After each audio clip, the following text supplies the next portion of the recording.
Out of 25 surveys we've collected, only 5 people identified themselves as male. So this presents a bit of a challenge since we have a very small sample of men to use as reference. By the looks of it, most of the people surveyed own only one TV set, that is 48%. Next, a total of 24% admitted that they do not own a TV set, but watch television on their computers. So let's break it down by gender. For those who identified as female, 50% own one TV set, 10% own 2, 5% own 3, 10% own 4, and 25% do not own a TV set. For those who identify as male, 40% own 1, 0% own 2, 20% own 3, 20% own 4, and another 20% do not own a TV set.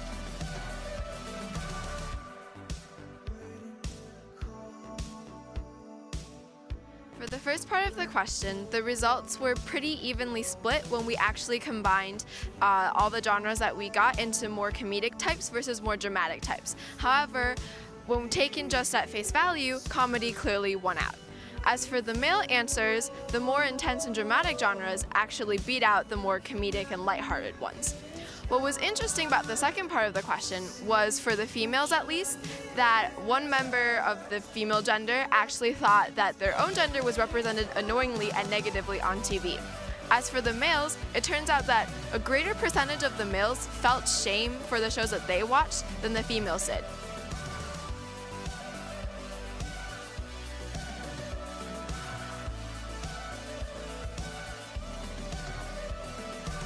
Male and females identified Jess from The New Girl and Blair from Gossip Girl as the ideal feminine character. As for masculinity, both males and females identified Don Draper from Mad Men and also the Jersey Shore guys, but only females identified Jack Donaghy from 30 Rock.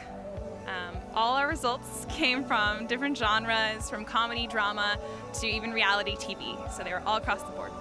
Our wide array of results could imply some sort of deviation from a standard mass media-induced archetypical idea of femininity or masculinity, or it could just sort of say that we all watch different TV shows.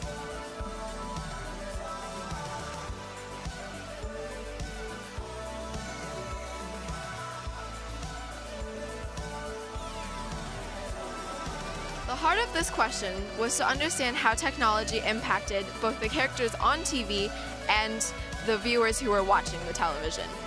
So for the characters on TV, cable programming has allowed for things like niche programming to occur, and this has allowed shows to do more and to show more and be more creative. It has also allowed shows to be geared more towards females or males because they don't have to appeal to the whole family in general. So we wanted to see if this affected gender stereotypes positively or negatively, and it seems as if the class believed more positively than negatively.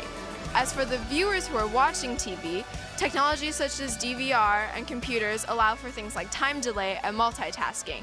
So is this better because we can actually be more productive in our TV watching, or are we just kidding ourselves and thinking that if we can do more, therefore television watching is more productive? Again, the class responded relatively positively as opposed to negatively.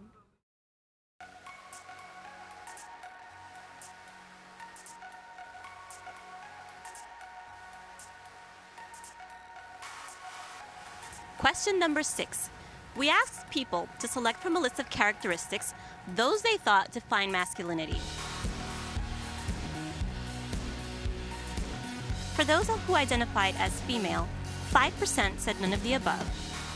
80% voted for confidence, 85% for courage, 40% for control, 15% for vulnerability, 55% for self-sufficiency, 40% for autonomy, 70% for leadership, 35% for dominance, 65% for dependability, 20% for childishness, 45% for emotion, and 20% for beauty.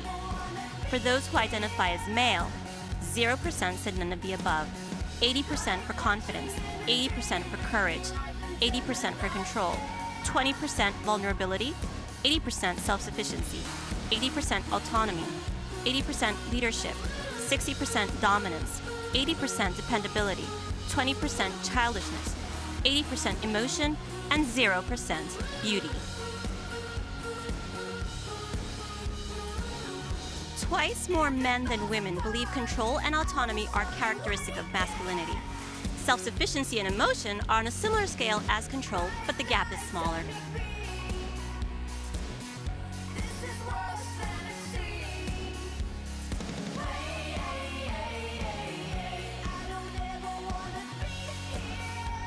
Unanimous selection of what was not feminine was childishness, which is really interesting considering that sexy schoolgirls seem to be a really big trend in Halloween costumes and things like that. Other than that, it was pretty much across the board. Various people said courage or leadership, various things like that. And so it was harder to decide, but childishness was definitely the #1 in both male and female as like absolutely not feminine.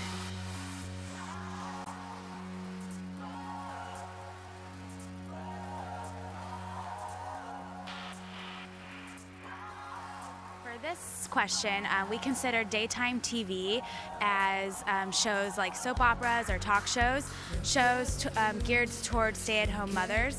So for the results, we came up with 12 people said no, they do not watch daytime television, and 3 people said yes, they do watch daytime television. The reasoning for not watching TV during the day is that they're not interested, they don't have time, or they're either at school during that time, or it's boring, or it's just not entertaining TV shows. The people that said yes, some of the shows that they watched were Ellen. 3 people said that they watched Ellen, and out of those 3 people, 1 person said Young and the Restless. And we had some other answers, and some said that they watch sports sometimes, or True Blood and Degrassi, but we didn't really consider these as daytime television shows because they're not under the typical daytime TV category. Okay, so considering that we're all students, this makes sense because we're either at school during that time, doing schoolwork, or just plain busy, definitely not staying at home, cleaning the house, or watching television too much. Also, just because of the daytime television, it's just not entertaining to us. It seems that most of us like things like drama or action or comedy, things that keep our attention and keep us entertained.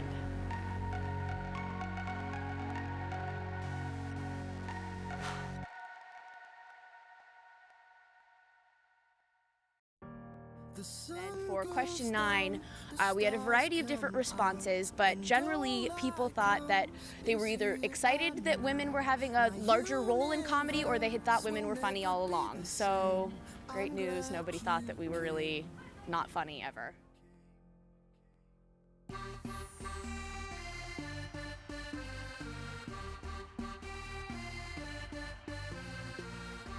For this, we asked on a scale 1 to 10. So I broke it down for the people that voted that they're being a consumer, rating themselves from 5 to 10. It was the majority of the people. So we have 13 people that wrote down on a scale 5 to 10 that they are the consumer and do watch for trends in the fashion and technology as they watch the TV shows. So most people do fall into or play the role of the consumer as they watch television, but this is exactly what the producers and the networks and the creators want us to do. So it's not hard for us to fall into this role. It's kind of part of our culture to keep up with the trends and the fashion and products of the time. To me, I think it's the cycle of television. It's this whole advertising and consumption cycle, whether it's for different genders or different ages. They are making us fall into this role of consumer.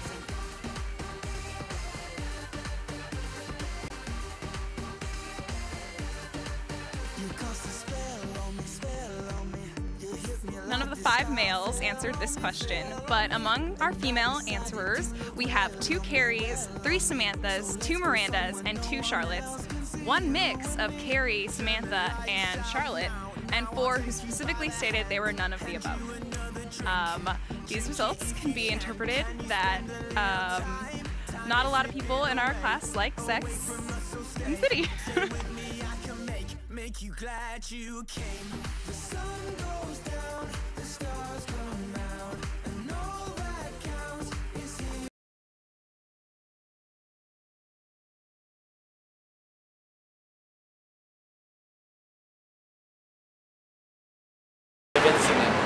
Give it like 10 seconds and then